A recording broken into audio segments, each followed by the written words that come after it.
Hello friends, आज की video में हम बात करेंगे कि आप इलेक्ट्रॉनिक्स का होलसेल बिजनेस कैसे शुरू कर सकते हैं। अगर आप इस बिजनेस को करते हैं तो आपको किन किन चीज़ों की आवश्यकता होगी, कितनी लागत होगी, कितना मुनाफा होगा और इस बिजनेस के लिए आप माल कहाँ से खरीदेंगे, कौन कौन से लाइसेंस की आपको ज़रूरत पड़ेगी। तो इन सब चीज़ों के बारे में मैं आपको मेरे इस वीडियो में बताने जा रही हूँ। तो मेरे इस वीडियो को पूरा अंत तक देखिएगा फ्रेंड्स। तो शुरू करते हैं। पहले बात करते हैं कि बिजनेस कैसे शुरू करें। आप कोई भी बिजनेस का प्लान आपके दिमाग में आता है तो आपके हमेशा ये क्वेश्चन तो आता ही है कि आप बिजनेस कैसे शुरू करें, कहाँ से स्टार्ट करें। तो इलेक्ट्रॉनिक बिजनेस स्टार्ट करने से पहले आप पूरी जानकारी ले लीजिएगा फ्रेंड्स। यही बिजनेस नहीं, अगर आप कोई भी बिजनेस करते हैं तो उस बिजनेस की जानकारी लेना आवश्यक है।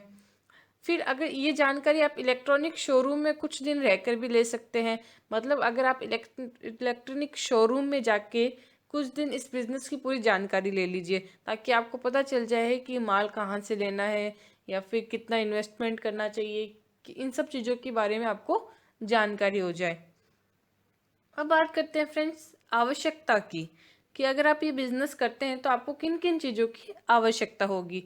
जैसे दुकान की आपको आवश्यकता होगी। दुकान ऐसी जगह लीजिएगा फ्रेंड्स जहां आपको अच्छा पब्लिक पैलेस दिखे, मतलब मेन मार्केट में दुकान होनी चाहिए ताकि आपके पास कस्टमर ज़्यादा आए।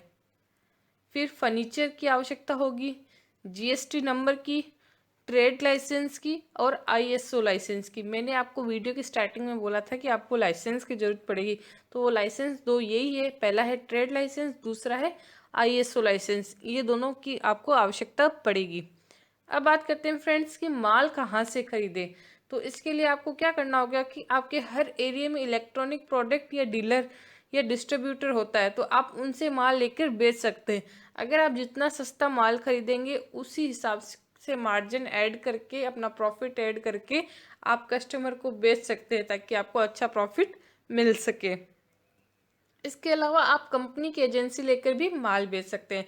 मतलब कई कंपनियां होती है जो हर इनकी इलेक्ट्रॉनिक्स आइटम की एजेंसी देती है, उनसे भी आप सस्ते से सस्ता माल लेके बेच सकते हैं।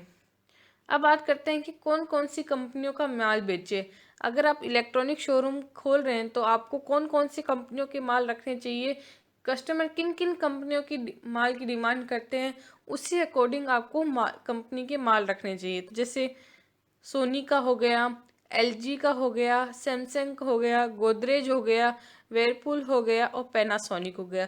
ये ऐसी फेमस कंपनियां हैं। अगर आप इन्हीं के ब्रांड की इलेक्ट्रॉनिक्स आइटम रखते हैं तो फ्रेंड्स ज़्यादा कस्टमर मांगते हैं। इन्हीं कंपनियों में से ही कस्टमर माल लेते हैं। जैसे सोनी का कैमरा आता है वो ले लिया, एलजी का फ्रिज हो गया, गोदरेज की एसी हो गई, सैमसंग के फ़ोन हो गए, फ्रिज हो गए।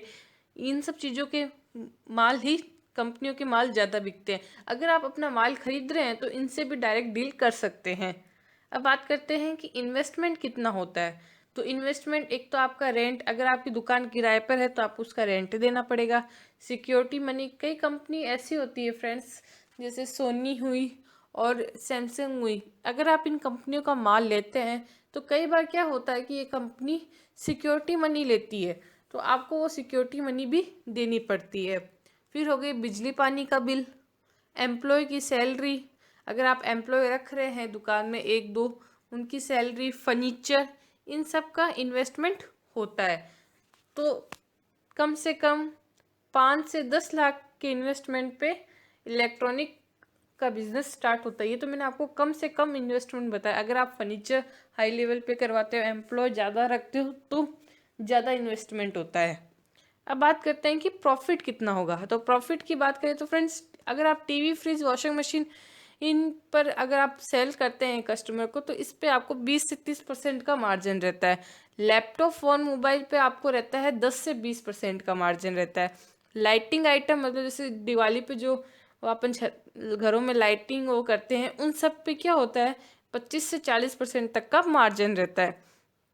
अदर स्मॉल प्रोडक्ट्स, जैसे कोई अदर छोटे मोटे और भी इलेक्ट्रॉनिक्स प्रोडक्ट होते हैं, उस पे 30 से 50% तक का आपका मार्जिन रहता है।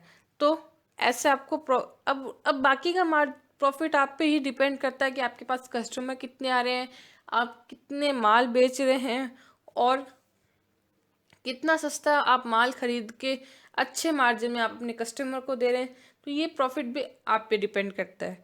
तो फ्रेंड्स धन्यवाद। अगर आपको मेरा ये वीडियो पसंद आया तो प्लीज़ इसको लाइक कीजिए और सब्सक्राइब बटन पे क्लिक कीजिए। मैंने और भी मेरे चैनल पे बिजनेस आइडियाज़ बना रखे हैं, वो उनको भी आप देख सकते हैं। और अगर आप चाहते हैं कि मैं इस बिजनेस आइडिया पे वीडियो बनाऊं तो मेरे कमेंट सेक्शन पे कमेंट कीजिएगा फ्रेंड्स।